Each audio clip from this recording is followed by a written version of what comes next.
ba kayo? Dapat may bago tayong paraan eh. Ayun, alam ko na. Alam niyo na. Taray na! Alam mo, kitang-kita ko yung sarili ko sa'yo eh. Bata, tignan mo lang to ng mga mata mo ha. Yan! Binigbog ka ng bakla! Pustahan tayo, hindi makukuha ni Nico yun, oh. Alam ko na makukuha yan ni Nicoy. Nakikita ko sa kanya tunay na magnanakaw. Sige, 50, kasa.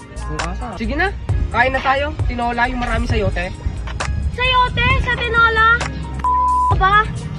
Ako pala si Nicoy, ang pang-apat yung miyembro. May plano. Huwag ka magsasalita. Ayoko namin sa grupo. Ito yung plano ko. Final na yan. Kahit gustuhin nyo pa man o hindi, yan na ang bagong membro nyo. Oo, ready na kami.